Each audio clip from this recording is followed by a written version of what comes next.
Wonderful. Hi, everyone. It is 7:02 and you are at the May 2024 meeting of the Multnomah Neighborhood Association. It's a beautiful Tuesday afternoon here on the 14th, and we have, let's see, we have in person, we have 3, 6, 9, 12, 13 folks here in person, and we have 10, it looks like, online so far. So we have a nice little mix here, folks. I'm gonna just make sure I gotta show the. All righty. There we go. No, wait a second. All right, let me see, just get this situation here.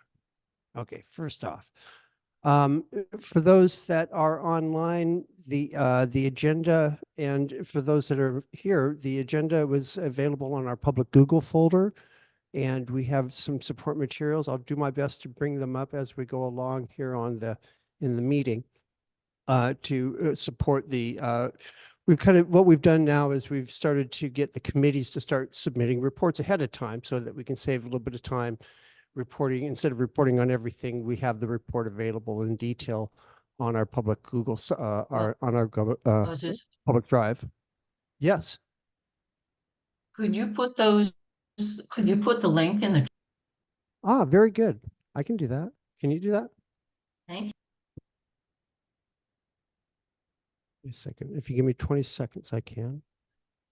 Just keep on going? Okay, keep on going. All right. My secretary is going to rock it here and put a link in the chat for everyone.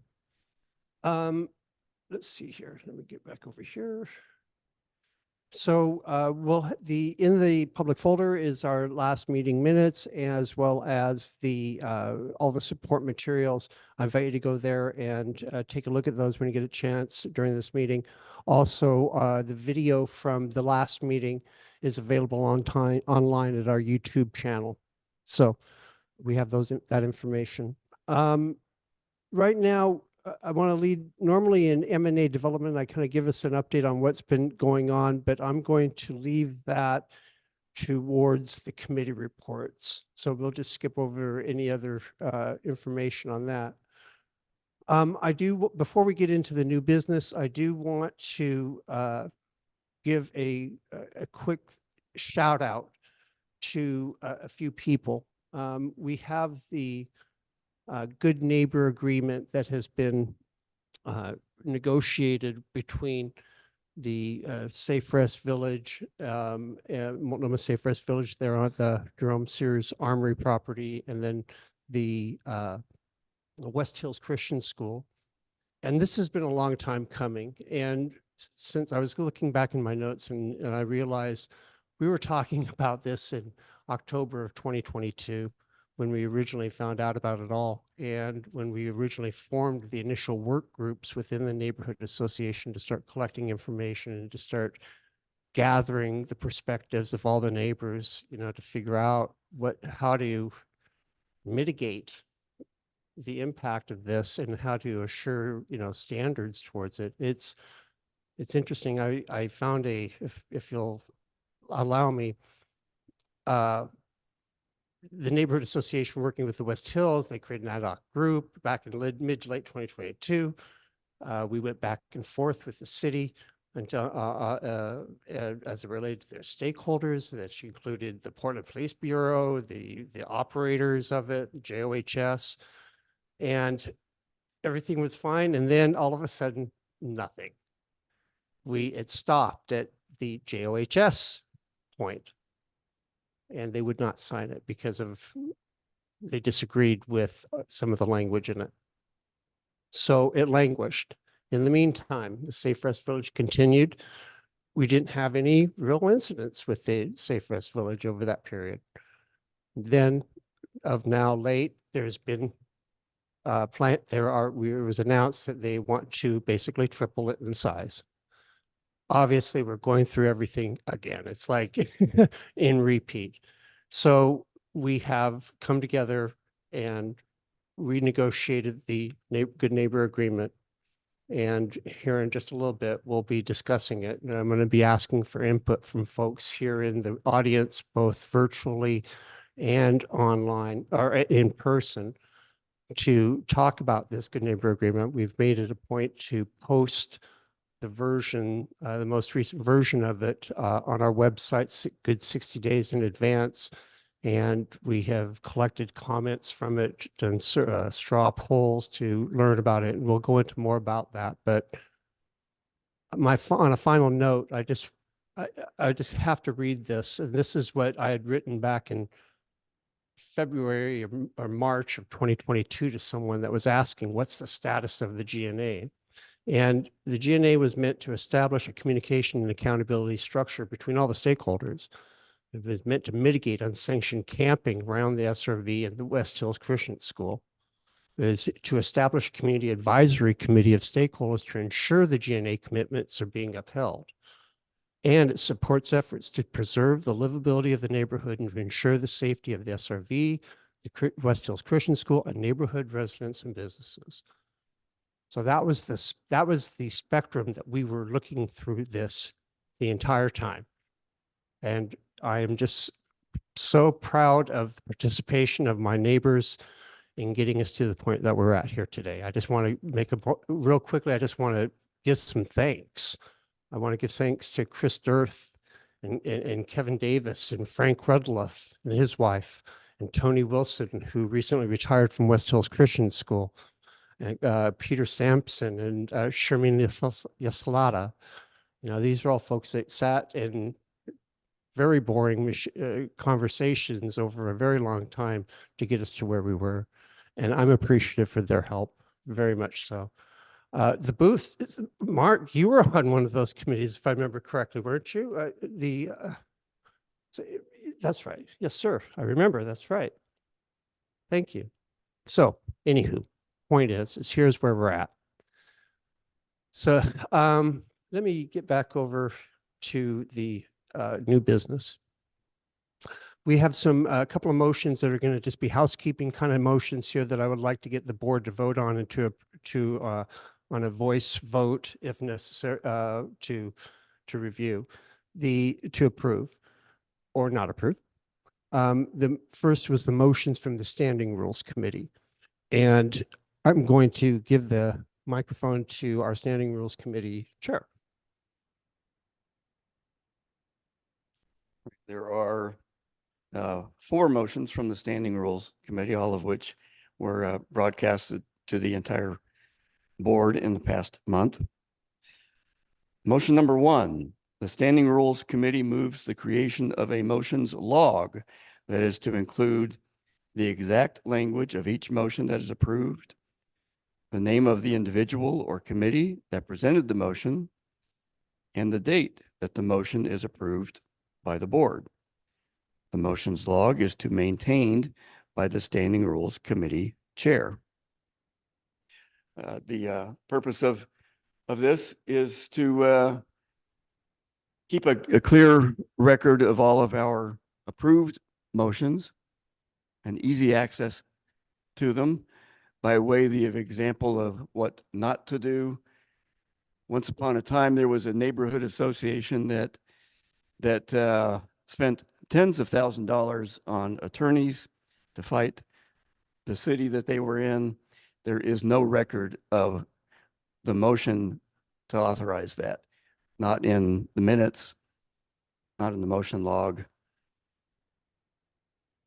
I trust that nobody wants us making decisions that we can't back up like that.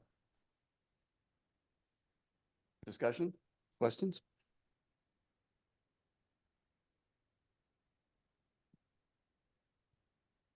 Are there any comments from anybody in the audience live? How about in person, online?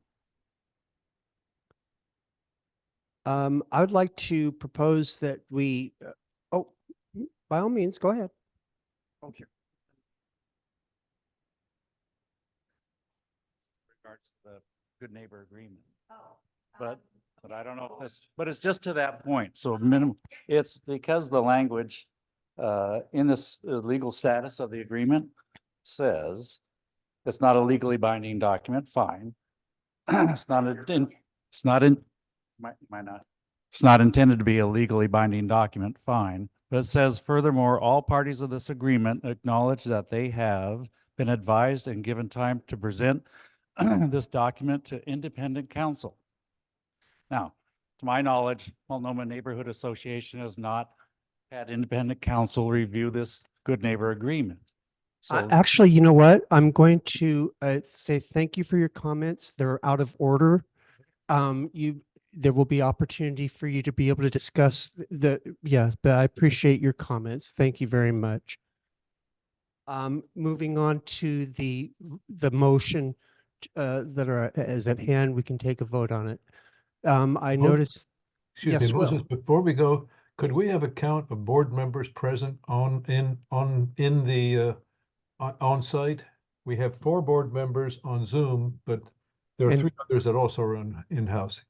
and there are three in person, myself, Tad, and Julie. Okay, so that makes 7 board members present for the vote. Thank you.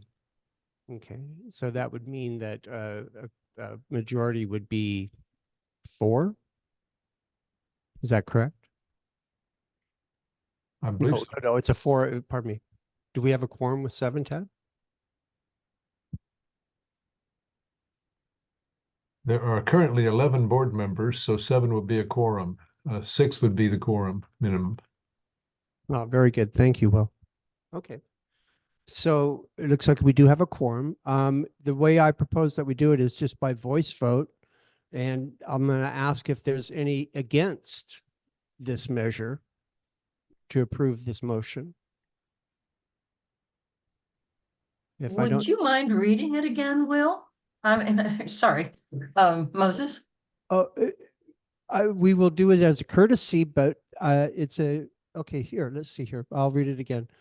It moves to create a motions log to include the exact language of each motion that is approved, the name of the individual committee that presented the motion, and the date that the motion is approved by the board. And it's to be maintained by the Standing Rule Committee Chair. And then the second one is that the committee moves that the board acknowledge, no, okay, that's just the first one. Okay. Okay, that's what we're voting on. Thank you. Sure thing. Okay. So once again, if there's hearing none in opposition to this, I would say that we could vote for this by acclamation. And so moved. Oh, I could just declare that it's approved by acclamation. Okay, very good. And that's the first motion. Thank you. Second motion. The Standing Rules Committee moves that the board acknowledge that the MNA president has the same voting rights as all other board members.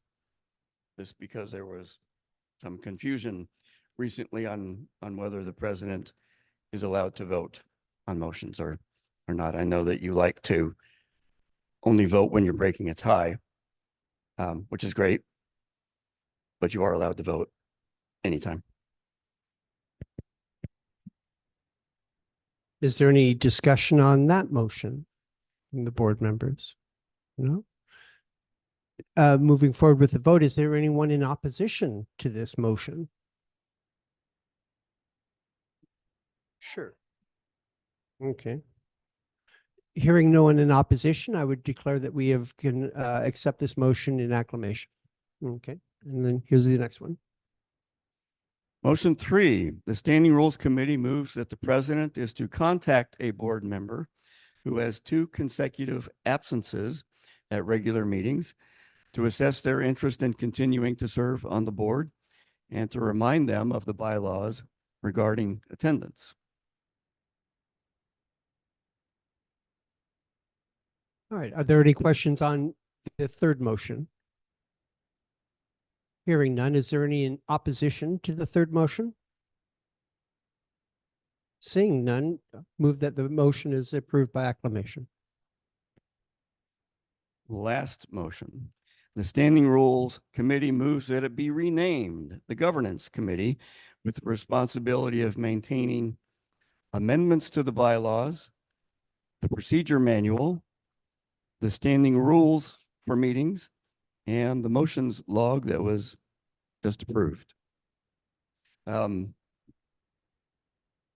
background on this is that all of the members of the standing committee were members of the bylaws committee when we were working to revise the bylaws, now working on standing rules.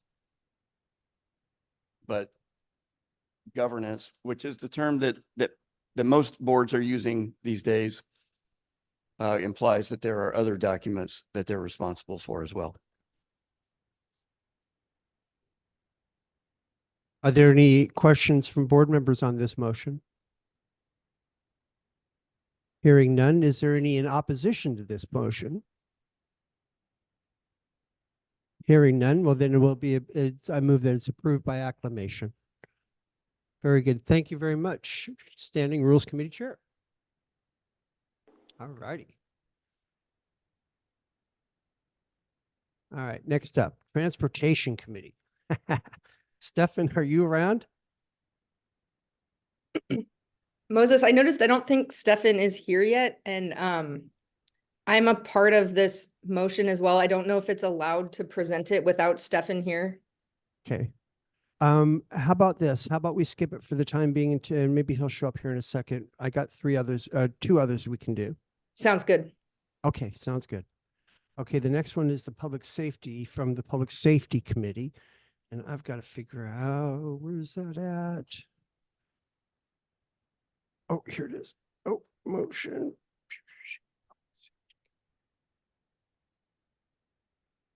Come on. Ah, there we go. The M&A Public Safety Committee submits the following motion for board approval. It is moved that the Multnomah Neighborhood Association Board of Directors add its name to the list of civic and community organizations on the Saved the Portland Street Response petition, which calls upon the Portland City Council to fully fund the Portland Street Response program so it can continue and expand its integral services to the entire community. There was some support material that I placed in the folder, I believe, but also we had sent out an email via the board members to with information on the background on what's happening with the Portland Street Response. Is there any questions from any of the board members in regards to this motion? This is Will. Yes. I have just a comment that I don't believe we had solicited information on those who might be opposed to signing the petition or in favor.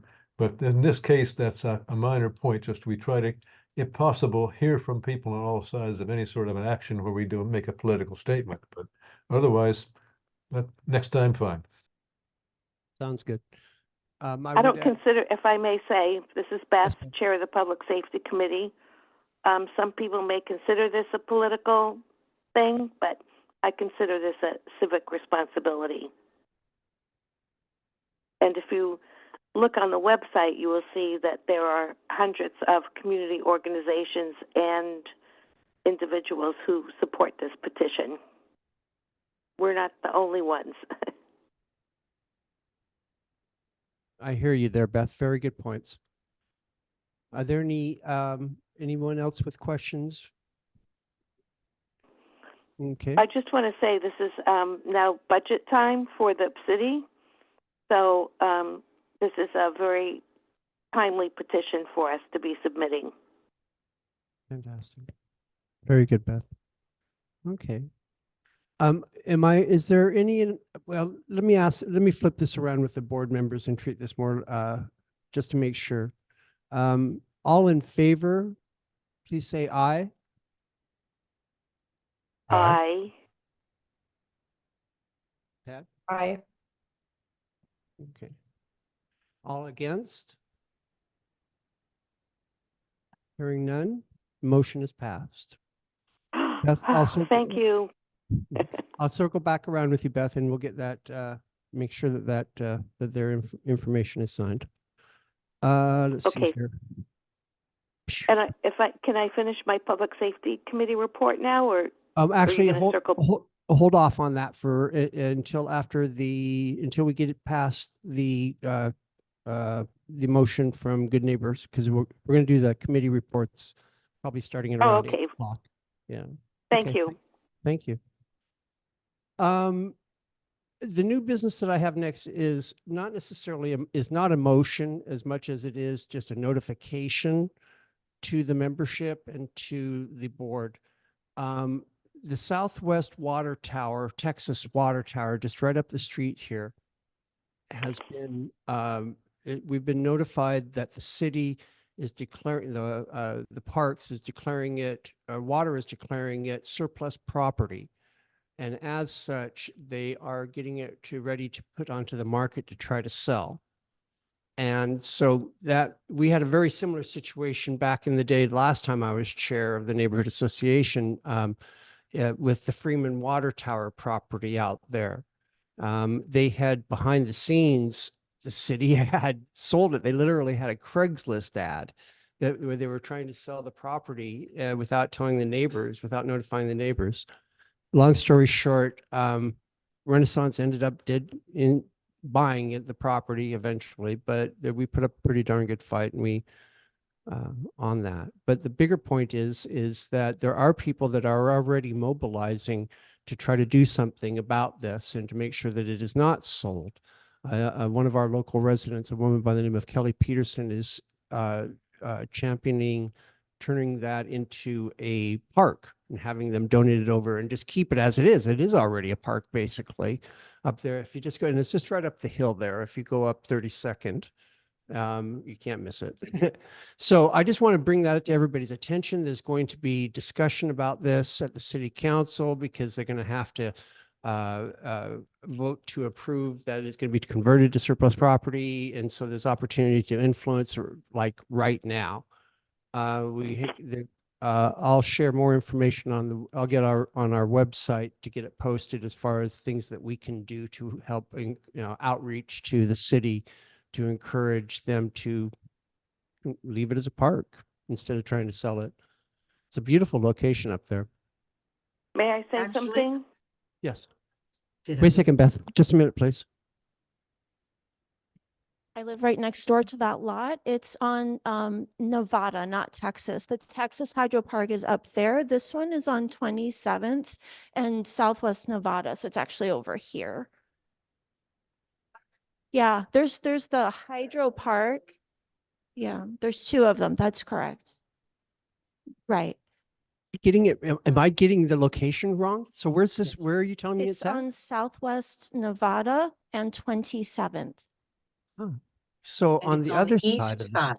Yes, It's on the east east side of side. Capitol Highway. Yeah. Wow. I Okay. guess. I gotta go. Yeah. Okay. Thank you. Oh, yeah, you're welcome. I came just here to- assumed that the Southwest Texas Hydro Park is Yeah, what they were talking yeah, it's about. not that one. It's this one. That one has already been made into a park. The one on Southwest Nevada is the one that the city is has deemed surplus. Hmm. So Do you know if any the people that were connected at all with getting it staying a park, keeping it a park? the Texas Hydro Park, Yeah. I do not know. Do you?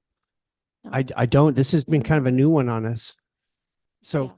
if anybody's out there in the audience, please get a hold of me because I'd love to network with the right people who maybe have already done it. Okay. And it just seems like a worthy project to try Sure. to keep it to convert the new one into a park.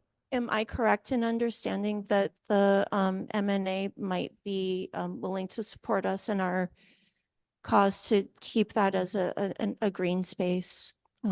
Yes. Okay, awesome. I Thank you I so don't much. want to speak for everyone, that's but I good. think that just makes complete sense. If I may say something, Sure, that when Beth. this was Yeah. when this was brought up on Nextdoor, there were several neighbors that had different ideas for it. I don't know where it is. I love green space, but I just want to say that we, as an MNA, we may not want to put ourselves forward without hearing from other neighbors.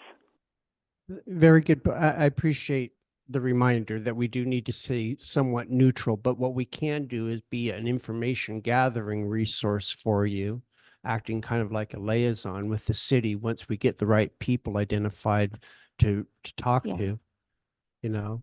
Yeah, I was here to speak tonight on Kelly's behalf. But there's a large group of us that would like to keep it a green space. That's Milo, my neighbor. This is my husband, Rob.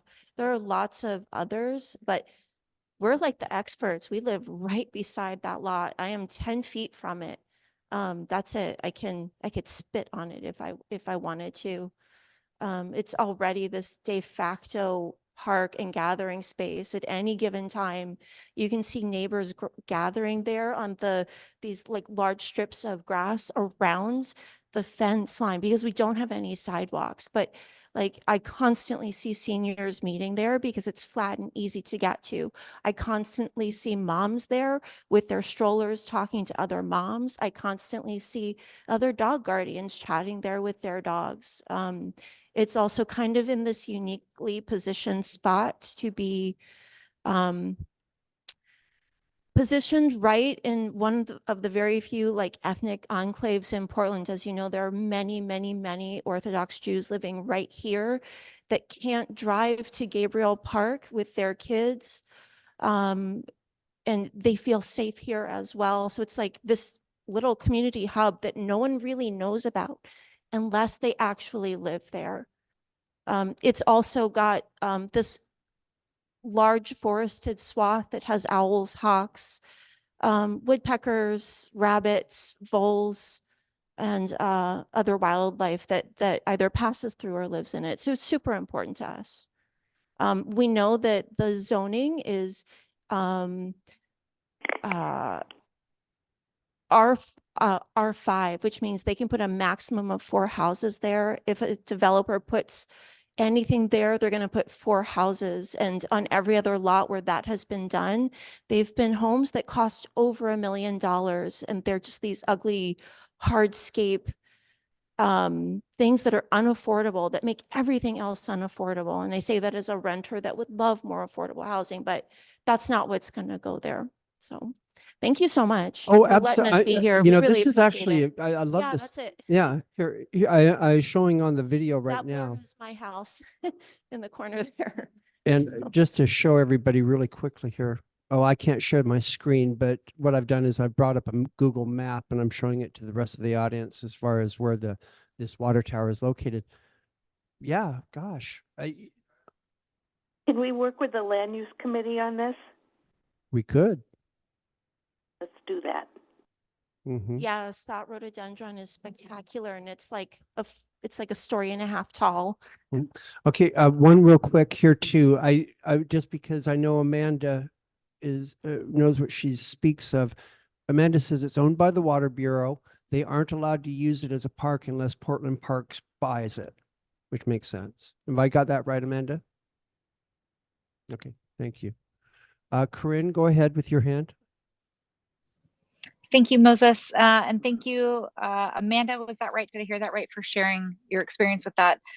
To Beth's point, I think I don't think we can speak to it as an M&A as a whole on how we support it unless we get feedback from the majority of the community. However, I would love to help you connect with people within the Parks Department, at least start some dialogue and help you collect feedback and make a connection point with you.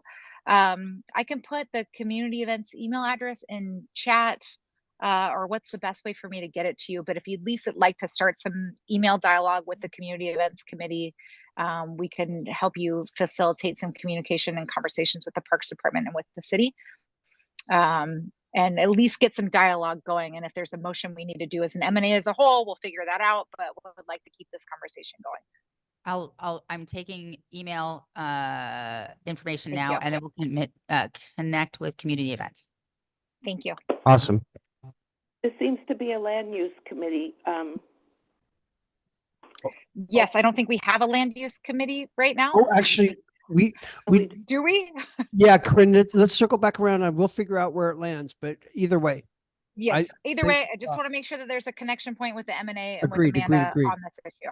Yeah, okay. and you and I will talk Corinne, about I'd be it. happy to talk about it. Get It's just we're starting up our land use committee again. Got it. Thank you. Thanks. Thank you. I'm all on board with you. Right on. Okay, last but not least, because I see Stefan McLandrich here. Stefan, we have one more motion that we need your help with. Let's do it. All right, right on, because you have been talking about letter. You have a motion. I'm going to pull this up. Yeah, and actually Pam will be, I'd like Pam, if Pam, you're there, if you can present this, since Pam is intimately connected with the school and the location, which is most affected by this or pedestrian safety issue. Pam? Thanks, Stefan. So I'm Pam Fox, and I'm presenting this transportation motion because recently on April 23rd, a child crossing Vermont Street using a crosswalk to get to West Hills Montessori School was nearly hit by a speeding car in a really scary near accident. And that the child was actually with their parent at the time as well. So there's a number of safety concerns regarding low pedestrian visibility and chronic speeding down the Vermont corridor at this location. So the motion here is that we've been invited as the Multnomah Neighborhood Association to sign onto a letter being written by West Hills Montessori School to the Office of Commissioner Mingus Mapps requesting several safety improvements of this specific crosswalk. The location of the crosswalk, I'm going to show you a picture here and scroll down to kind of orient us in space. It's on Vermont Street at the crossroad of 50th Avenue. So this crosswalk actually connects on the north, the Hayhurst neighborhood, and then on the south, the Maplewood neighborhood.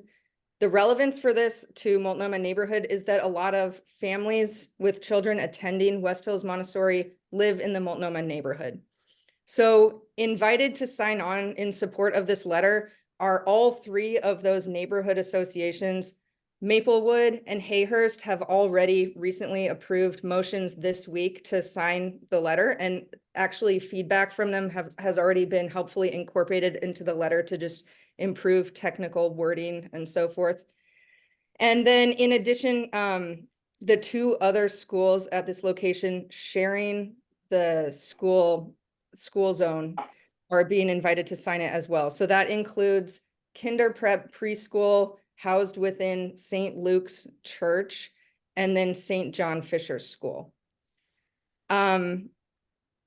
So I want to just give you a rundown of what the letter says.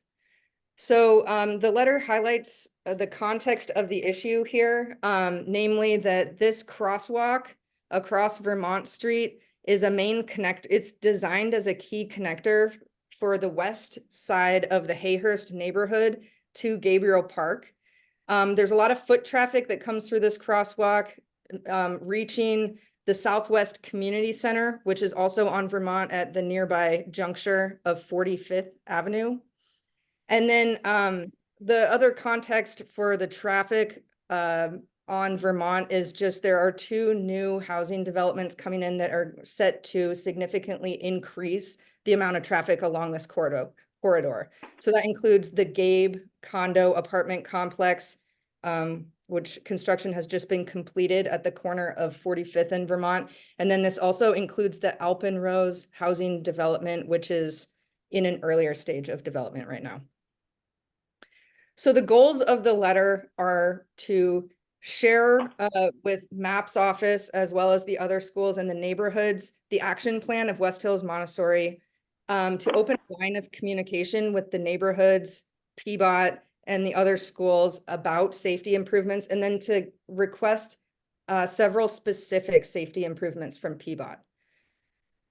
How is West Hills Montessori School responding to this recent near accident in the crosswalk? After thoroughly researching the options, they've decided to purchase and maintain what are called See-Me flags. So these are handheld flags that are, I'll show you a picture of it. They're going to be made available in the crosswalk on either side of the crosswalk in buckets as parents with their children cross the road to access the school during entrance and pickup times. Pedestrians will hold onto a flag, hold it high, and wave it as they cross, making themselves more visible to cars.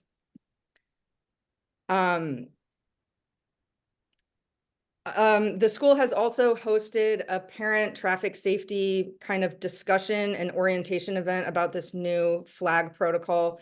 There was a lot of engagement and dialogue and interest in this topic. That happened last week. The school has been in contact with manager Janice McDonald from Safe Routes to School to receive advice and made a plan to remain in contact with her about everything that can be done. And then the school is encouraging parents to use the PDX reporter system if future issues come up with the crosswalk. Now, specifically, what's being requested from PBOT to help with this is equip the crosswalk with rapid flashing beacons, so that's flashing lights. Enter this location in the rotation for traffic enforcement, so request a police car to come and hand out a few tickets one day. Request for a speed reader board to be rotated through this location. So that's the sign that shows cars how fast they are actually going and indicates if they're going too fast. Speed bumps are not allowed at this location, but the school wants to request some sort of traffic calming option of PBOT's choice.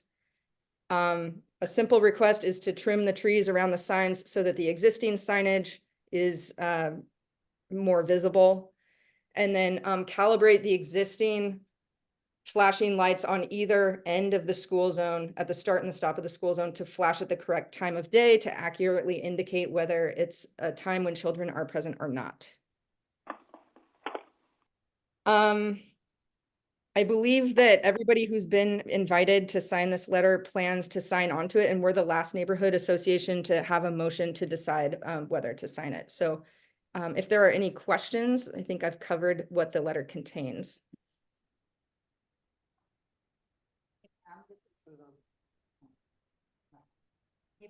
Julie, my daughter went to West Hills, and I always feared for the kids and families walking across the street, and that was 10 years ago. So I'm glad that it's being addressed now. It's just too bad that it was a scary time to bring it to everyone's attention. Thanks, Julie. Let me bring back up the motion then.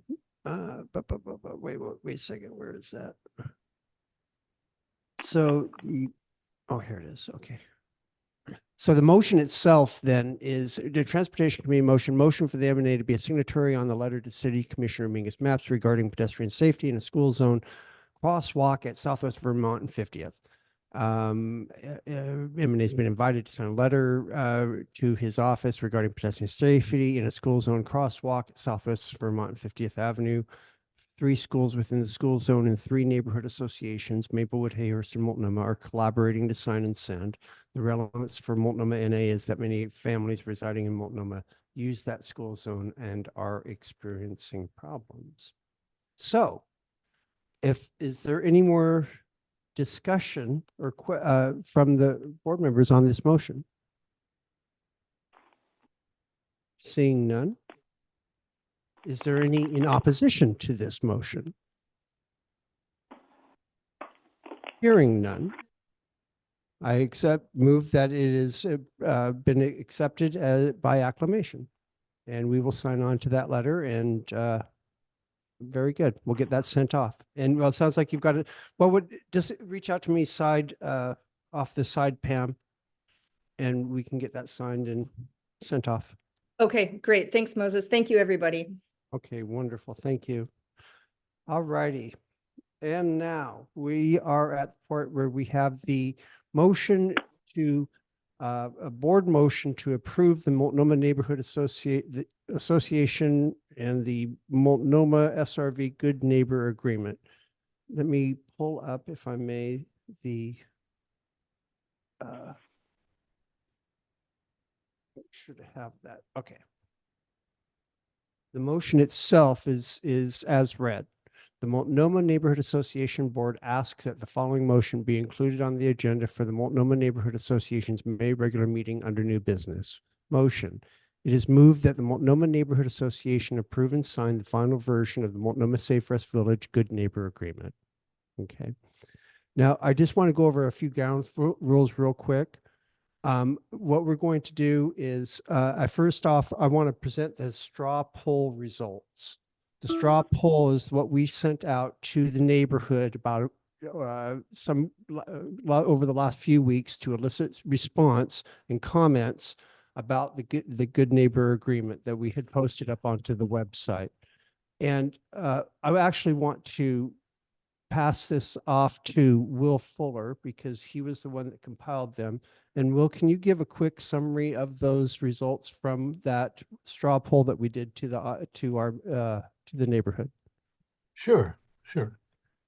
Basically, what we did as a straw poll, we sent out a request for opinions from the 1,000 or so people on our mailing list, which is not a scientifically precise sample. We got back actually 43 people who voted one way or another to ask the board to approve and sign the Good Neighbor Agreement. There was a robust amount of commentary that was sent out to the board and negotiating team as it came in. And basically, what it came down to was there was two kinds of votes. First of all 43 who voted or asked the board to vote, 32 or 74% of them said yes, signed the GNA. 11 or 26% said no.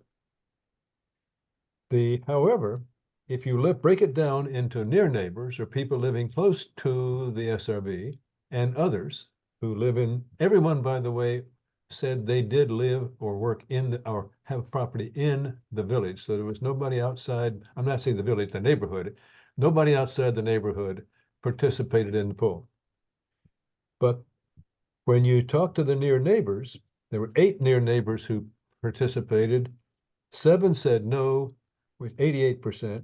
1 said yes, 13%. Pretty overwhelmingly negative, whereas the others went the other direction of almost the same percentages. 31 or 89% said yes, 4 or 11% said no.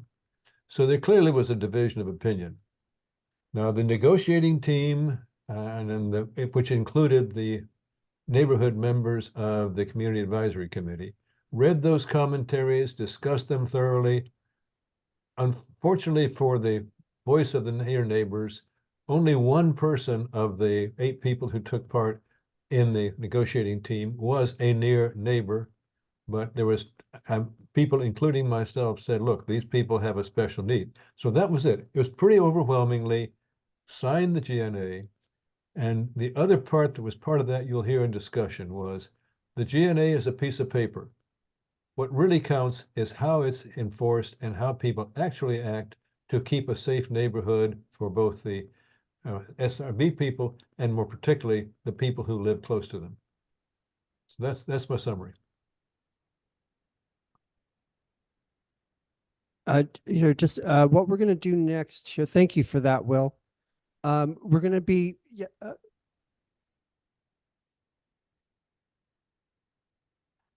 this neighborhood agreement to see what it said. I appreciate that, and I apologize. We've been sending out emails for a very long time with this. Have an internet system. All I can say is I can apologize that you did not get the email. We tried our best to get this out to as many people as possible ahead of time for their review. Okay. I'm sorry that I appreciate what's happening here, but I want to clarify what's going on. We have the next step is coming up.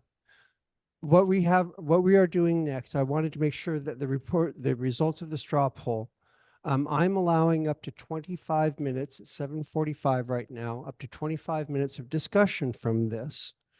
And the way that we'll be handling this is on a pro and a con basis. If you're against us, if you would like us to not vote, to vote no on this, that's one line, that's one cue. If you want us to vote yes on this, that's another cue. We will go back and forth until everybody has had an opportunity, pro, con, to be able to speak. So we have, as I say, it's 7:45 right now.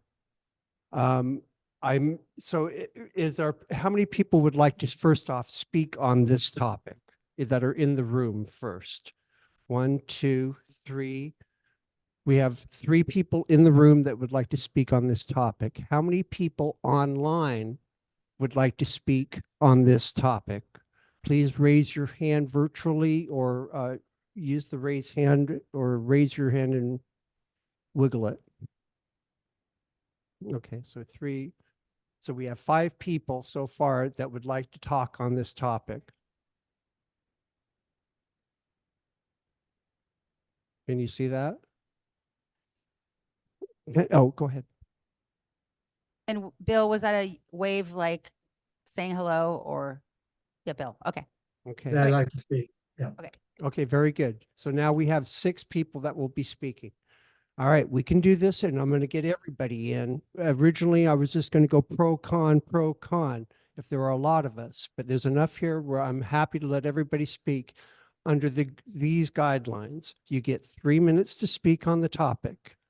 And you're going to have a timer here that's going to be notifying you, my awesome secretary, who will let you know when you are getting close to that 3 minutes. If we do that, that would mean that all of us would have out of 6, 3 times 6, will be 20, 6, 12, 18 minutes. Maybe we can even talk about it a little bit further afterwards. But the vote itself, we're going to have at the end of that time. And that part of it, I'm going to need to do.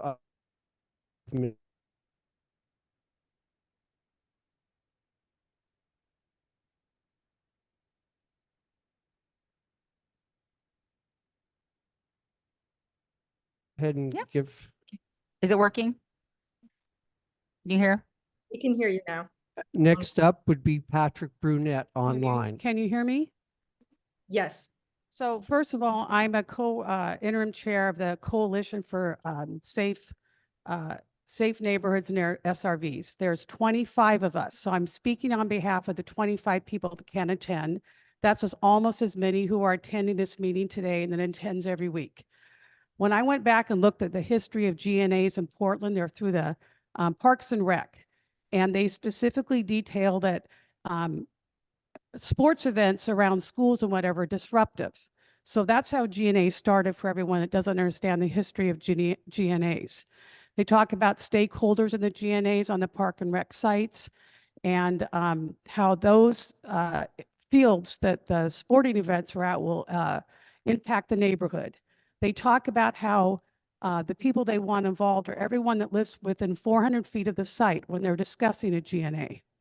And so therefore, your voting should be based on the people live in 400 feet of the site. That's what the GNA says on the Portland website for what a GNA is supposed to do. All of us who live adjacent to the site did not have a seat at the table. We live within 400 feet of the site. You have removed the police bureau and the crime prevention from the GNA. And according to the City of Portland website, that's supposed to be part of the GNA. You can look at the document. I have it here with me. So I'm asking today that you do vote no on the Good Neighbor Agreement. Start looking at the true GNA website or the website that speaks to the GNA and who's supposed to be involved and how they're involved. It's not an avenue for the Friends of the SRV. It's not an avenue for those who are making sandwiches and socks. It is an avenue for those who live adjacent to the site. That is the West Hills Christian School and everyone within 400 feet. Whoever else voted in the straw poll is not part of the GNA. Their voice doesn't matter. Who matters is who lives next to the site. According to the City of Portland, and I read through the whole GNA guidelines. So I don't know why we've turned this into an avenue for something else. This is for the residents who live next to the site. Your vote should be according. And if you haven't met our needs, and we've all corresponded and told you our needs, then you need to do a no vote this month. You need to address our needs and vote next month. And also, no one that lives adjacent to the site has had a seat at the table. We talked about this last month. I asked to be on the CAC, and I have not been given that opportunity. There's no one on the CAC that lives adjacent to the site. Is there? Can someone clarify that? There's not. There is not anyone who lives next to the site that's on the CAC. So the good neighbor agreement is not creating an environment where those who live adjacent to the site have a voice. This is brought up a month ago. Nothing's changed. Change the vote to no.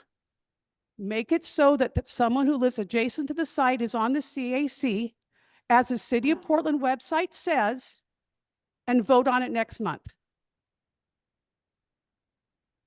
Please do your attorney. I appreciate that. Thank you. All right, next up, Patrick Brunette's next. Hi, thanks.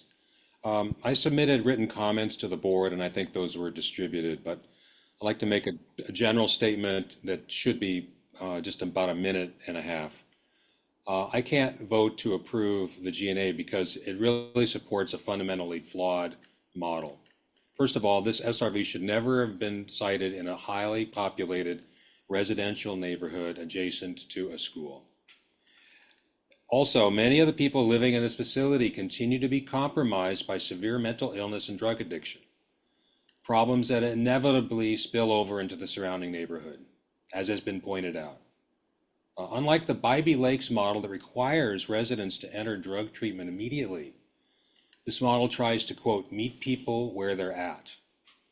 And anyone who takes a look on the streets of Portland, you'll see that this is not a realistic approach in many cases. And because background checks are not required, as they would be with any other type of housing, the SRV staff and the neighbors are made vulnerable to unknown risks. Outcome data are not readily available to government, or more importantly, to the citizenry who are financing this venture. So we don't really know what we're buying for these millions and millions of dollars. So in conclusion, if the goals of an SRV are to return residents to sobriety, to restore their dignity, and to reintegrate them into society through permanent housing, it is clear, based on data from All Good Northwest, that these goals are not being met. And expanding the SRV's footprint by 3.5 times will not meet them any faster. It was a bad idea, which should have been stopped 3 years ago. Multnomah became a target for expansion, and that's what we have now. And I think everybody in this call and everybody on this board is going to live to regret allowing the SRV to take hold in our neighborhood. Thank you. Thank you for your comments, Patrick. Mr. Booth, or who's next? Oh, Okay, I first want to apologize for being out of order earlier. I had one specific comment about the legal status of the agreement. And that is, it says, we get it, that it's not a legally binding contract. But it does state that all parties of this agreement acknowledge that they have been advised and given time to present this document to independent counsel for review. So my assumption is that Multnomah Neighborhood Association has not engaged independent counsel. And if they're not, then please strike that from this statement. Remove independent counsel. I understand that it may read, you presented the document to whatever body group they represent, but remove independent counsel unless you want to hire counsel to review the document.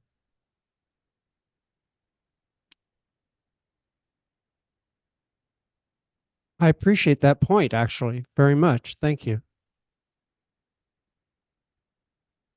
I would want to, very valid point. I'm not sure. Oh, yeah, I remember us talking about this, and I'm not sure if the current GNA, if that information, that section was acknowledged. Okay. All right. We'll have to switch that around. And I'm not sure.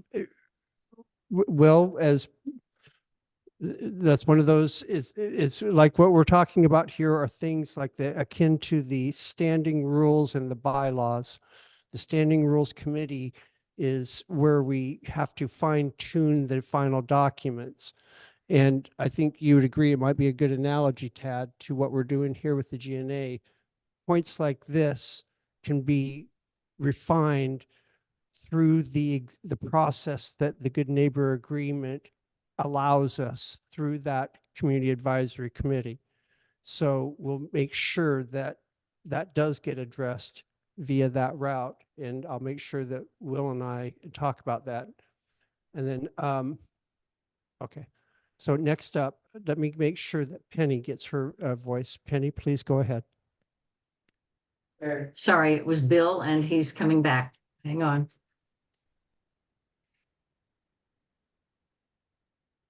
The Oregonian a couple of days ago, and I was just looking for it now, I couldn't find it.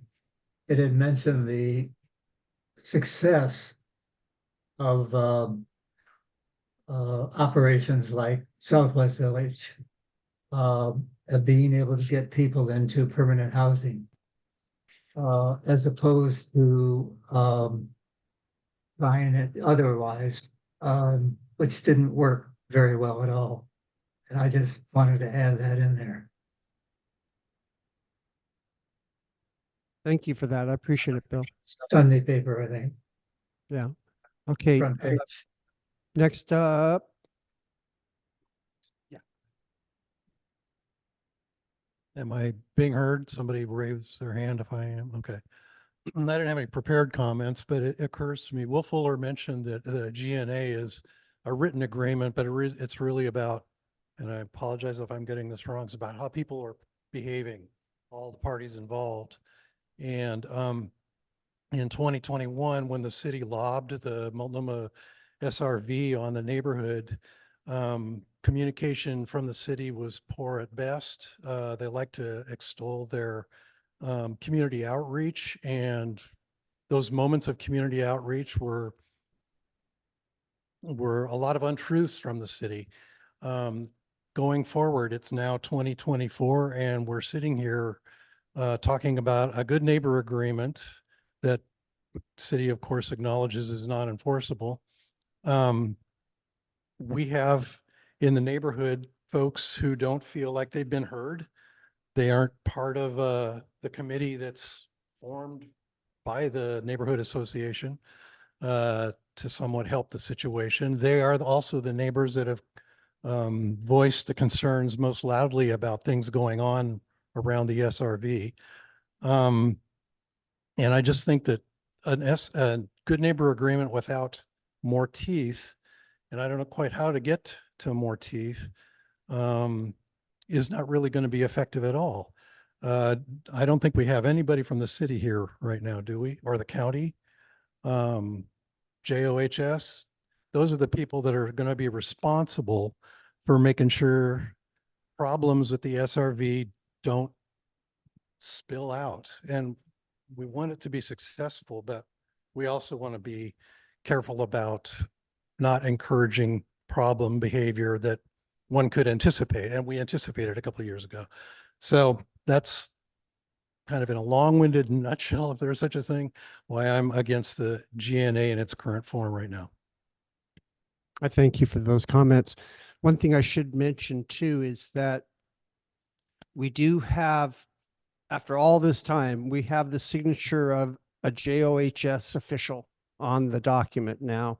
We got buy-in and signatures on it from All Good Northwest commitments, and they signed off on it.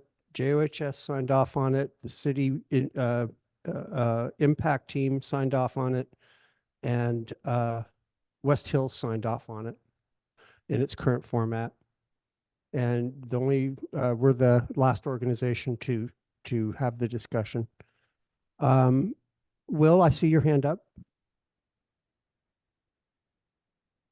Okay, I'll be brief. I've heard the discussions. I want to, Lisa and other people who've talked know I have read every word of every comment from these people and taken them seriously.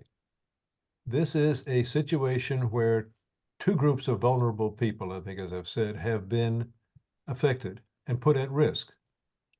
The people in the SRV themselves, who are in a pretty tough state in their world to begin with, but more directly and more importantly, the residents who are close, because this is the people who have devoted themselves to the neighborhood. They've lived here, they pay taxes, they vote, they do all these things because this is where they want to be. And their lives have been made less safe and less pleasant because of the SRB.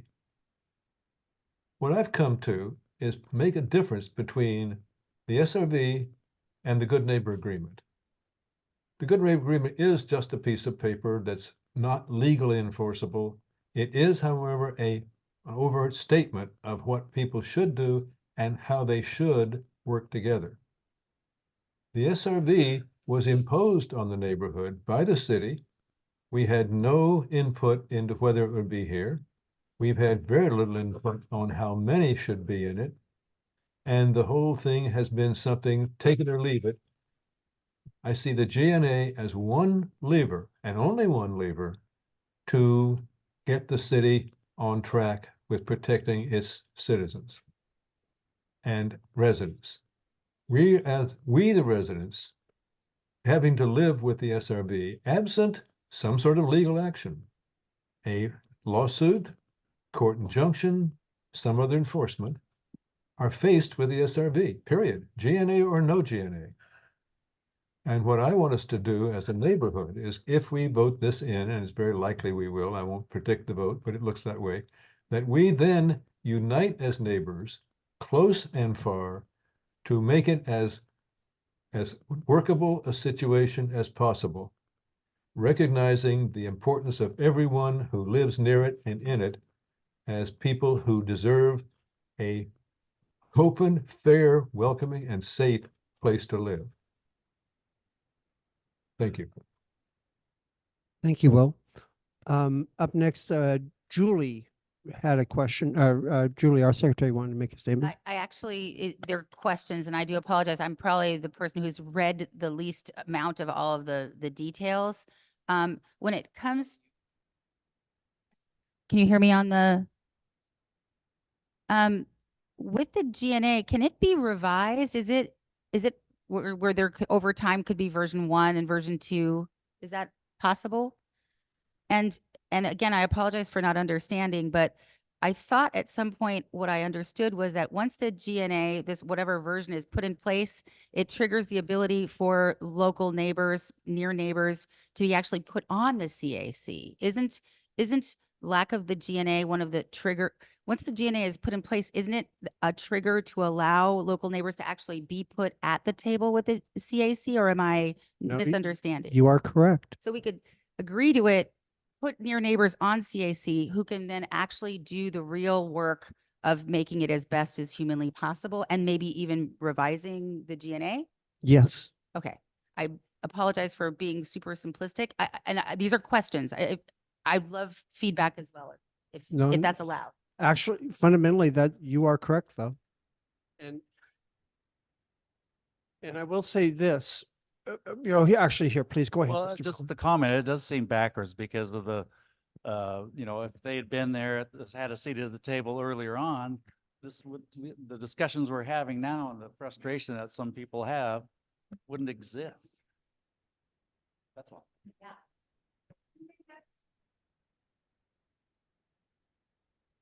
All right, so we've got, is there any other questions online? Do I see anybody else that has, wants to say anything online on this motion? Oh, Charmaine, go ahead, please. I see your hand up. Oh, thank you. I'm going to keep myself not on live because I'm sick, so nobody wants to see me. But what I'd like to add is that this long process originally did have a number of nearby neighbors on it, both for and against. That was back when the working group was established. And then the strongest voice really was the West Hills Christian School during the detailed negotiations on the GNA. And then with the more, I apologize, I have children that are being loud. And then the entire negotiating team also did read the concerns very closely from the adjacent neighbors, the Coalition for Safety in near Safe Rest Villages. And what we've done is what we feel is the best we can get at this point from the city. We've tried to make it a legal document, and that's been a no-go. We've tried to enforce some background checks or any sort of sobriety measures, and that's been a no-go. So what this GNA does provide, though, that I think is a benefit, is a requirement for All Good Northwest, the operator, to engage with neighbors on a regular basis within a certain radius of the village. And those are walks, those are direct contacts, and it also requires the city to respond much more quickly to issues regarding graffiti, trash, and encampments that are not allowed within that zone.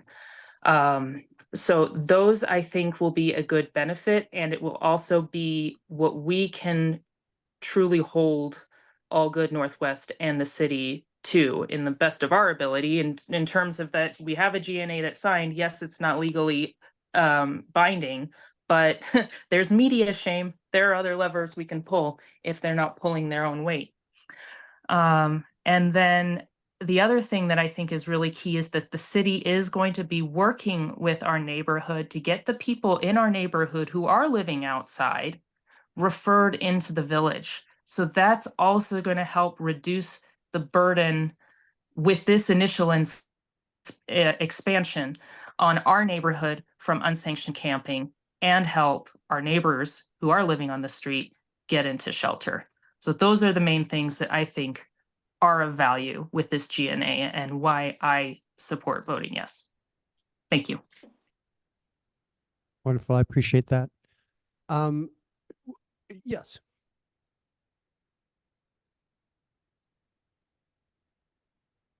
Shelters. Does that mean right to Multnomah Boulevard, or does that mean south of Multnomah Boulevard? South of Multnomah Boulevard, correct. And this is part of, and this is an example of the direct advocacy that the adjacent property owners had on what we got. Originally, their map was bordering the Multnomah Boulevard. Multnomah Boulevard was the border. And because of Lisa's advocacy, and others, we were able to get it pushed to Southwest Hume, and with the intention of actually wanting to go even further, but they wouldn't agree to go past Southwest Hume as far as their neighborhood patrols that they will be doing. What they're calling neighborhood ambassadors will walk the neighborhood in this zone to mitigate or to deal with stuff. So I'm wondering if the woman who just spoke can answer this question. I'm sorry, I don't see who that was. Oh, that was Charmaine. Yes, ma'am. Charmaine, my question is, there's this many references to if the SRV tenants don't comply to the rules, they'll be exited from the site. So if they're not doing what they're told, or that they have weapons, or they're doing drugs, but it doesn't say where they're going. So they're walked to the fence across the street from my home and let go. So then what? That's a very good point, and you're absolutely right. And that's something that we need as a CAC to really focus on. So anybody who's a member of the CAC, I would encourage asking every meeting, All Good Northwest, where are you exiting people? Because what they have right now is they do have a dashboard where they note whether a person's been exited to housing, whether they've been exited to another shelter, or whether they've been exited to the street. And the street part is the part we don't know. Okay, so we have 30 people. People are exiting. We know they're hanging out in the neighborhood. I just saw a guy the other day right by my mailbox. He startled me. I don't know who he is. Never seen him before. And we only have 30 residents. Now we're going to have 100 pots. We're going to have 100 comfort animals, up to 100 comfort animals. Is there some sort of doggy daycare over there? What are we doing? Charmaine, you're welcome to address this, but we do need to move on. And I also have Corinne that has another hand up here too. Charmaine, would you like to address that? I don't know about I mean, they're planning dog runs at some of the bigger sites, but it wasn't in the permit documents because they don't Gotcha. want to put dog run in the permit documents. That triggers a whole host of regulatory, Smart. permitting things. Okay, very good. All right, I'm going to take this final question and then we're going to have the motion to vote. Corinne, your thoughts? Thank you, Moses, and thank you everyone who has spoke this evening and shared their opinions about the SRB and the Good Neighbor Agreement. I think as part of the M&A, what I'd like to just hear, and it kind of coming from Julie's perspective of being a little bit naive on what the process is following this vote. If somebody could share a little bit about the incorporation of neighboring residents in the discussion with the GNA and the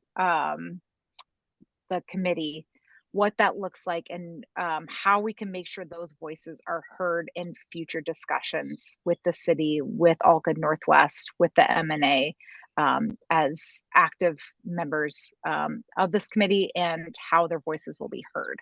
I think that's just what I'd like to hear before I make my vote. Thank you. Right on. Corinne, thank you very much for that question. Right now, we do not have a community advisory committee because we have not signed on to the GNA.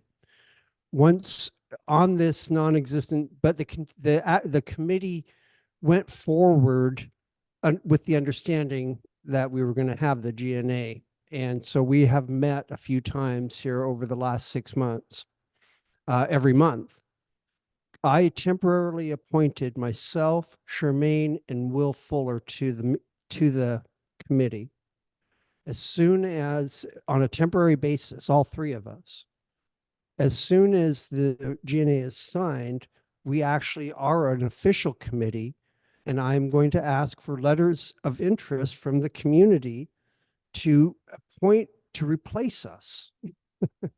I know I want to give my seat up, and I know that Will and Charmaine probably feel the same way. But the point is that on top of the fact that it's been expanded to 4 and requiring adjacent property owners to be on it, it just, once it's signed, that's in effect. And then we've got to start asking folks who are interested to let me know, and we can figure out who will be on it.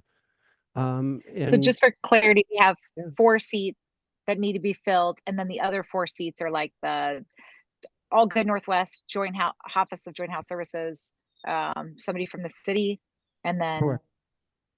Okay, and who else? Exactly, that's exactly right. Okay. And it's like, for instance, and one of the benefits just of having everybody there collaborating each month, listening, like we're able to get a lot done. So, and the GNA adds member, Charmaine, I'm tired too.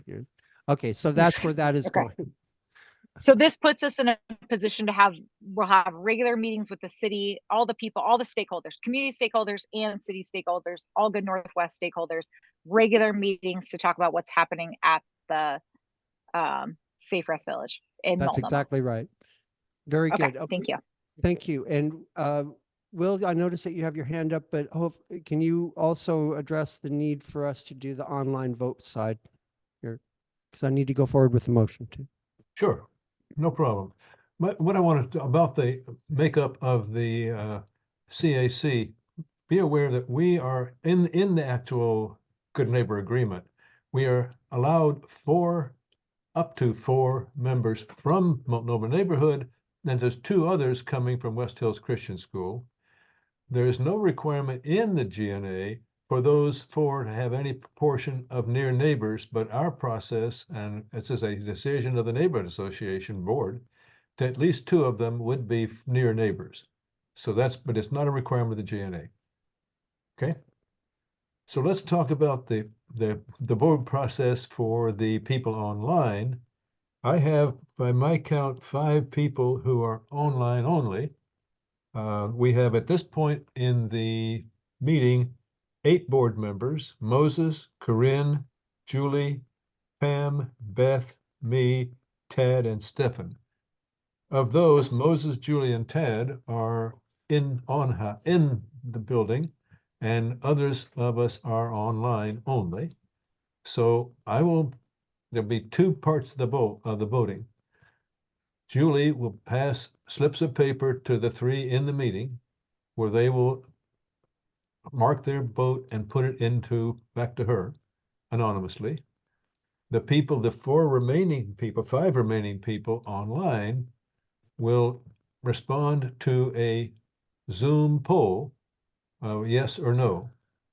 And those votes will be combined for the actual tally with no names associated with any of the votes. Is that clear?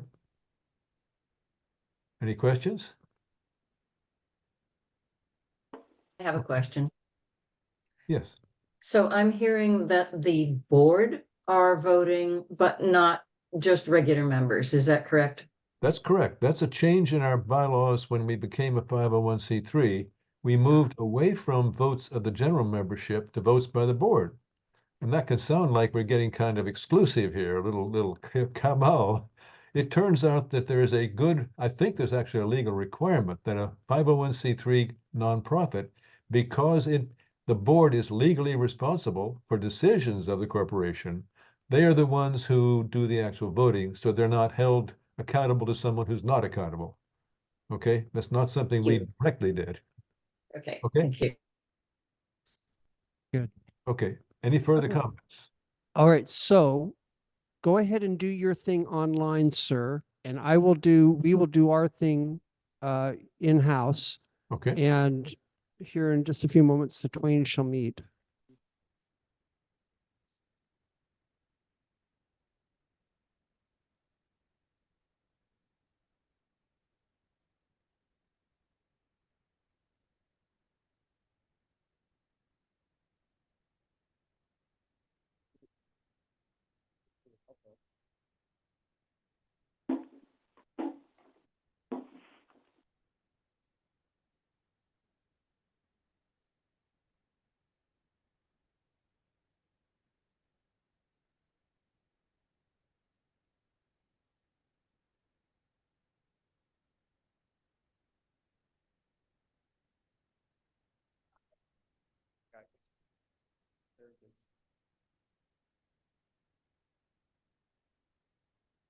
All righty, so if you're a board member, please take time to vote. Stefan, I need you, Corinne, and Beth, I will be circling around with you and you can convey to Will your vote.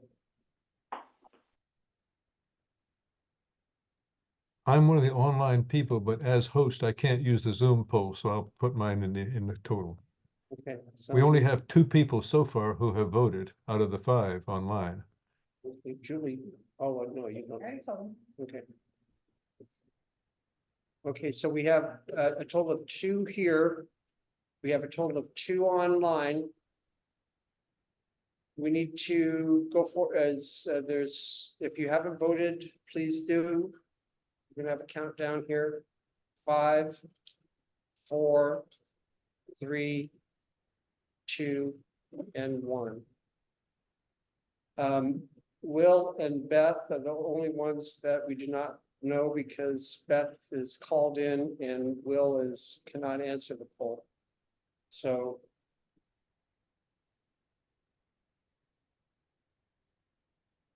Okay.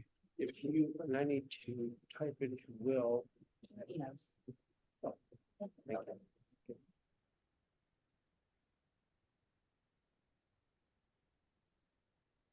Okay, so we had 2 and yes, I'm sorry, go ahead, Will, please.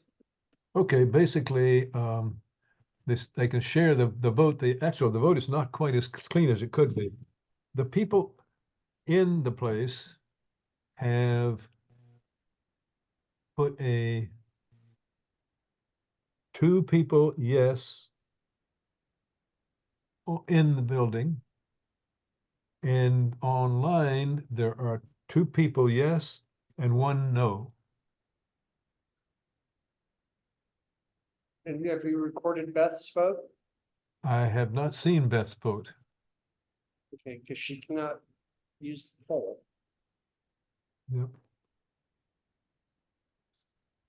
And there are a couple of people that abstained, but that doesn't get counted. Beth, can you hear me? Yes. but everybody else can as well. Can Oh, I you, see what you're saying. Oh, shoot. Beth, can you call me? Just, or text me? Yeah, I'm Was- gonna text you from my cell phone, so. Okay. Thank you, Beth. I Okay. apologize for this inconvenience. You real quick, which one is better? Hey, Text Will, is Will, fine. do you want me to email you real quick? Okay. Yeah? that? Sure. Okay. Okay. Well, in the meantime, we can,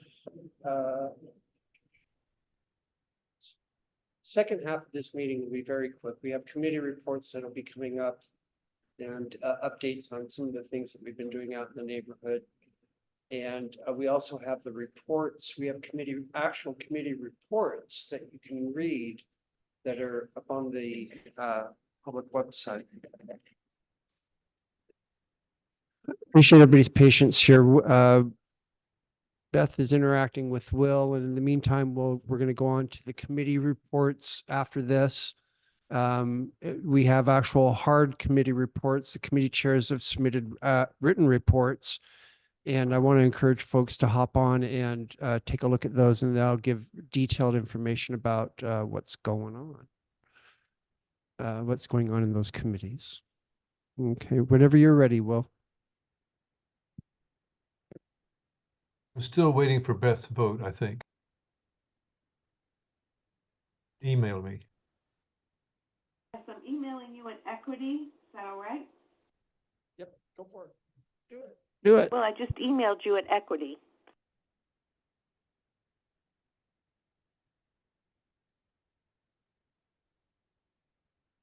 Did you get it?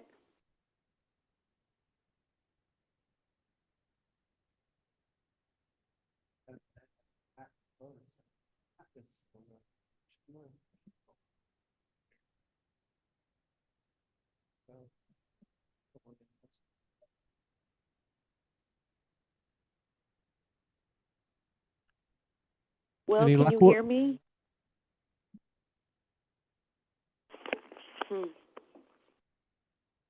Moses, can you hear me? I can hear you, Beth. Will's on mute. And he's. I'm Oh, not he sure- must have gone to read his email, I guess. Right. Or you could ask him to unmute. Sorry, I got back there. I'm back now.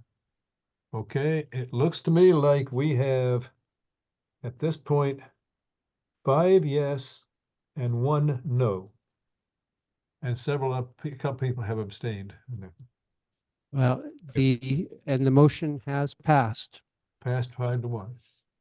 Wonderful. Okay, very good. And I will, to bring that all together, a little bit later, I'll print out the copy with everyone else's signature, and I will sign it and accompany that and have it on the website. From now on, when we have board votes, I will just know to email right away so we don't have a lag time. Yeah. All right, very good. I want to thank everybody once again for their work on all of this. All right, let's go to committee reports.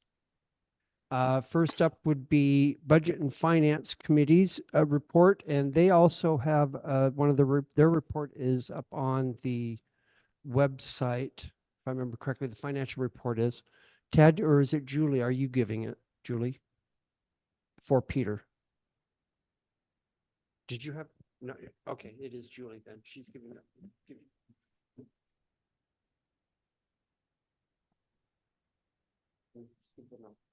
I'm just looking for it.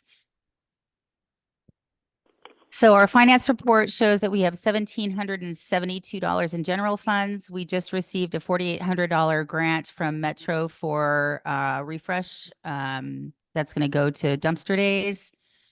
We have board designated funds of $362, $81.81 in land use. And there is an extra, I apologize. I forget an extra bucket of money that's still in Sweeney that will likely get moved over for M&A to use towards Friends of Spring Garden Park.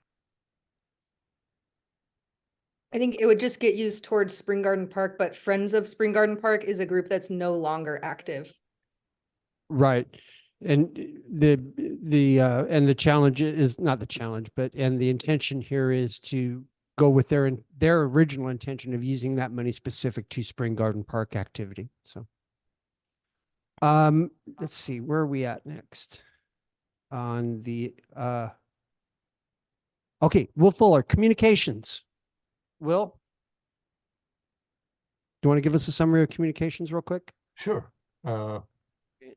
I'm not sure what I'm communicating, but anyway, but the basic story is we're working on getting a more broad base of communications tools active so we reach people who don't normally get reached.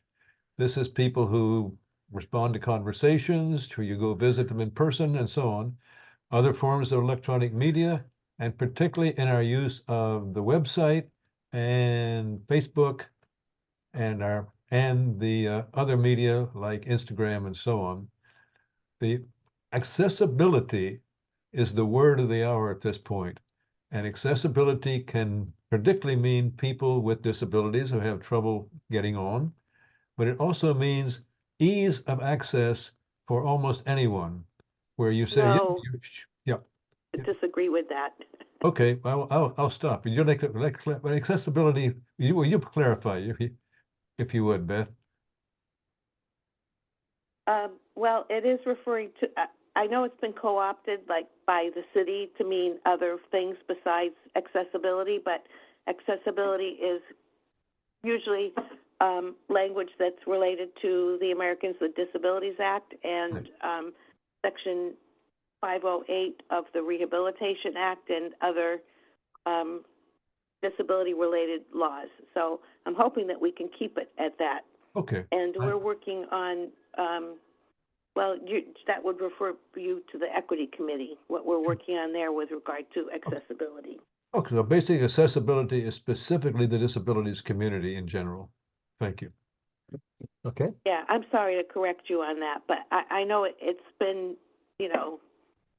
gets all mushed up, and I blame it on how the city has co-opted it. Well, actually, if I may, talking about communications as a process, this backing and forthing and correcting based on new feedback is a major part of good communication. So thank you. That's my report. Well, thank you for being receptive. All righty, folks, let's move forward next. Community events. Corinne Wallace, Corinne and Pam, what exciting things are going on in community events? Okay. All kinds of things. Pam's got us pulled up online right there. We have a few things. Should we just try to talk through all of these briefly? I think briefly, because we're at 8:29. I think we're supposed Yeah, to adjourn at wasn't sure how 8:30. much So, yep. You want to do Earth Day, Corinne? Well, we had a great Earth Day event, collaborated with the Multnomah Business Association again, solve cleanup, positive event.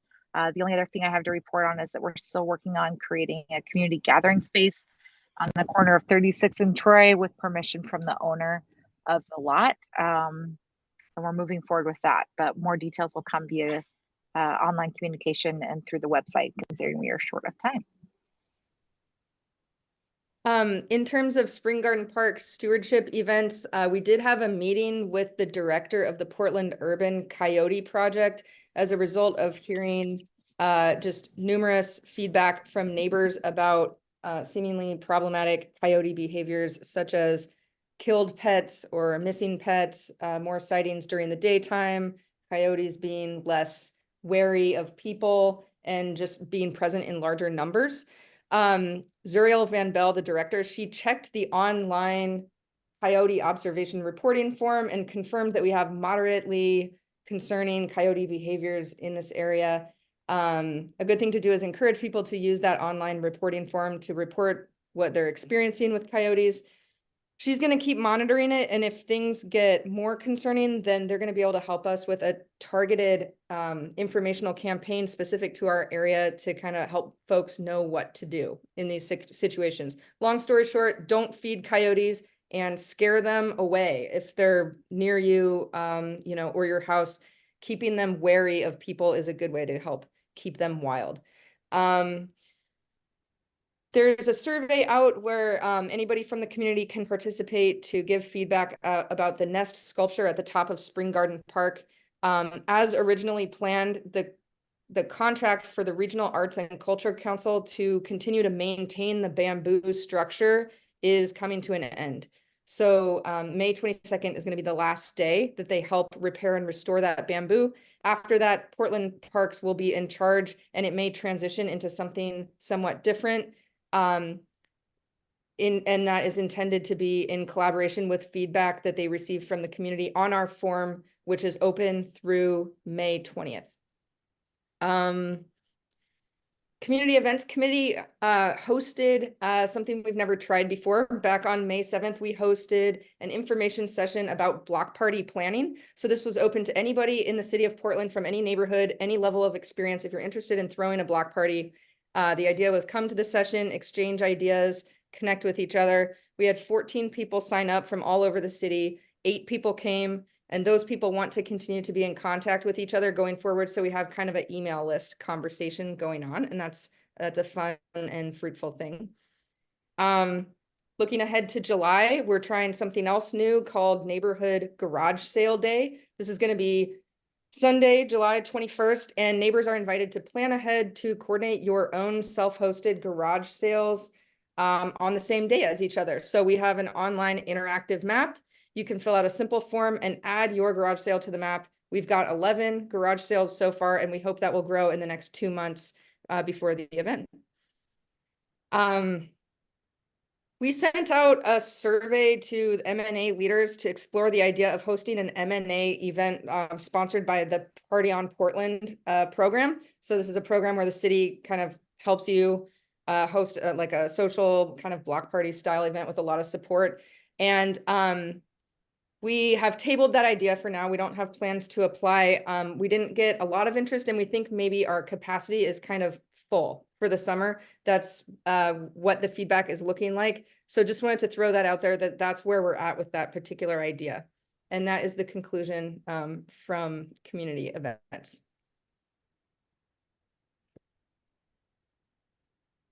There you go. Thank you, Pam. Sure. Just amazing. Let's see. Stefan here is talking transportation, and he has kids, middle of bedtime. So let me give the transportation report here via chat. I'm in the middle of, wait a second here. I'm in the middle of bedtime. Director Williams of PBOT did write me back about 35th and Multnomah, stating that if fixing our streets passes, she will have someone meet with us to hear our needs. Well, I can't tell you how to vote. Fixing our streets, the PBOT measure on the May ballot, if passed, may help in bringing funding towards Multnomah than if not passed. And you know what I realized here? This brings up the point, Pam, that we didn't talk about did we vote on the Vermont letter already this evening? Yes, and it passed. We did. Okay, I'm Yes. sorry. I'm getting my It was motions a vote by mixed up. acclamation, so a quick one. Okay, got you. That's right. Oh, God. The motions are mixing. So this is in supplement. His information in the chat there about that is kind of supplemental to the transportation's motion and focusing on 35th. So that's cool. Let's see here. Next up. Let's go to equity and then land use and then livability. I'm doing it alphabetically. So equity. Okay, equity will be brief. We also have a written report with several items on it, but I wanted to focus on one of them. I'd like to share my screen and talk about the demographics of the neighborhood, like who lives where and so on. And the last time I talked about the neighborhood demographics, this what I said, basically, we're pretty much in the middle. We're very, very average. Well, actually, we're not quite so average. What I have on the screen now, if you can see it, is a chart, which is part of the report, so you can look at it online. We have 94 neighborhoods that were ranked from number 1 being the most desirable essentially score to number 94, which was the least desirable, and so what you've really got is almost a percentage. It's almost 100. But we start off, what are we really, really high up on? We're at number 11 out of 94, right near the top, 10 away, 11 away, in how many people who have moved in recently. We've got a lot of new Portlanders here. We're also relatively big. We're number 27 in the top quarter, if you will, covered by tree canopy. We got lots of trees, and we value our trees a lot. And then, and the resident population, and trees about the same, basically. We got a lot of 35% tree cover, which is pretty good in the city. We're not a heat island like it can be. And then we also vote pretty well. We're number 38 out of 94. And we're relatively well educated. We're of 64%, call it 2/3 of our population has a 4-year college degree, which is number 39 on the hit parade. And then we drop down to the things that we aren't so good. Now we're nice and average. On the density, we're about number 50. Relative vulnerability to natural and man-made disasters, which is, we're number 55 in risk factor, somewhere in the middle. We are percent of families in poverty, we're number 51. We're down to the bottom third, essentially, of that. And the diversity, we're also at number 59. And so finally, unusual in the Southwest, we have relatively large numbers of renters, a relatively small percentage of households occupied by homeowners. Now, those statistics are supposed to guide our equity approach to say, who do we have to focus in on? And I think we can see that we are focusing on renters already. We've got a couple of renters on our board, and we reach out to renters. We'll do more of that. We will also work on diversity, where people who aren't at the table today can not only come to the table, but be welcomed and take leadership. So that's one thing we're doing in the equity, and you can look at some other things we're doing online. Any questions? Okay. Thank you. Yeah. Here, okay, next up, what did I say? Land use. Beth, I know that we're just starting to get our arms around land use here. Yes, I'm waiting for documents from you, I think, they were sent to you. And then I need to contact the city to get them in an accessible format. So that should be fun. Right. And I finally got them to put their new organizational chart on their website in an accessible format. So that took about 3 weeks, but we got that done. And I hope that somebody else will join my land use committee, and I was going to invite the woman who was speaking on behalf of Kelly, if she would like to join my committee. I don't know if she's still in the room or online. No, she is still here. I don't know your name. pressure. and would you like to be on my committee? Yeah, can we talk offline so I can learn more? Yes, absolutely. We'll learn together. I'm new on the committee as well. Thank but I'm you. the chair. We're just started again. Okay, sounds good. My name is, Moses will give you my contact information. Would that work for you, Moses? My name and my phone number? I'll make sure the info's passed. And this is actually really perfect because I know that you're an advocate for that Southwest Texas water park, and this is right up land use. This is perfect. So, Yeah, okay, good. Happy to work with you on that. What's your first name? Mia. Mia. Okay. Nice to meet you. I look forward to talking with you on the phone. Right on. Oh, I Ditto. love it. I love connection. Okay, next up, livability. Real quick, we had a fun solve event on Earth Day. There's 40 people, almost 400 pounds of trash, super fun. The really exciting thing is we did get that $4,800 grant from Metro. We're going to be putting on 2 free dumpster day events. Multnomah Presbyterian Church on 45th and Multnomah was kind enough to give us their property. We're going to be doing that August 24th. We're doing a second one at Stevens Creek Crossing. July 20th, we'll be asking for a bunch of volunteers, and we're going to have a lot of recycling events, kids' bikes and appliances and all sorts of other things to ensure that as little amount of that stuff goes into the landfill. And we'll also do some lotteries for folks that don't have the vehicles or the ability to drive to get rid of their stuff. We have June 1st. We partnered with Free Geek, who will be doing a free technology recycling and refurbishing event in the Meals on Wheels parking lot. Again, free. And then we've got Metro to agree to hosting a hazardous waste drop-off event, probably at St. Luke's in September, and the date has not been picked yet. That's what I know of right now. Very cool. Okay, next up, public safety. Beth, you're up again. Yeah, this will be fast.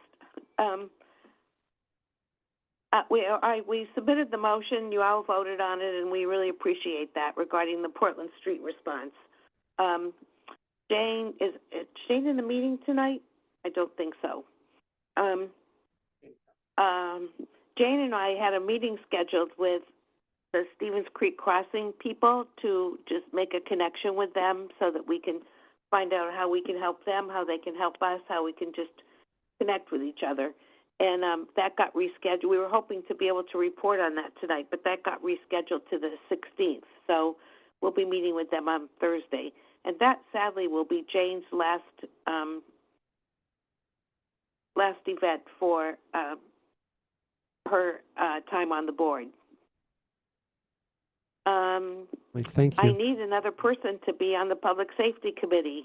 Somebody please be on it. I know public safety comes always at the top of the list for people, but so far not on my committee. So somebody please join so we can continue to be a full committee. Fantastic. Thank you, Beth. And we're going to we'll be promoting the different committees and involvement on the committees here in the next upcoming newsletter, and make sure that you're not, so you have some help. Yeah, I don't want to get lost in the mix Agreed. there. Okay, the other last, thing I want to, the Civic Opportunities Bulletin draft is, hopefully will go out in the next couple of days. I just sent that to Moses yesterday. wonderful. All righty. Last but not least, standing rules. Tad, you are the very last committee. The Standing Rules Committee is now the Governance Committee. Still meeting every other week, primarily working on the kind of motions that passed this evening. We are also developing a procedure manual. We are not writing anything in that procedure manual. The procedure manual is made up of motions that have been agreed upon by this board. And that's my report. And this, and thank you for that. We've got the, and of course, the motions that we passed earlier tonight are working towards that, all of this. Okay, so that was the last report that we have. The last part here is the confirmation of the agenda, or at least a review of our next regular meeting in June.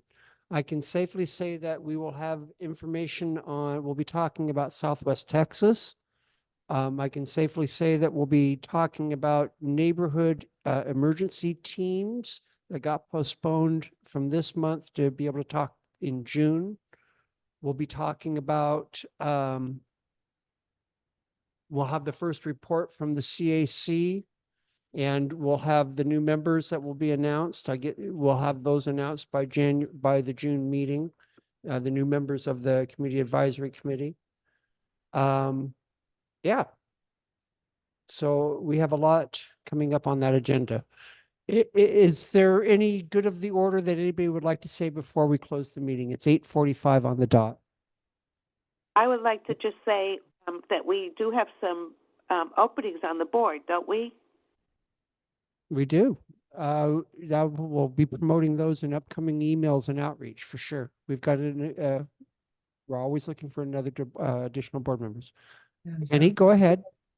Hi, I want to say thank you very, very much for all of you who have been working on this neighborhood association and doing such a wonderful job. My hat's off to you. Really appreciate the input and the dedication and the expertise that you've learned and put out to the rest of us. It's much appreciated. Right on. Thank you.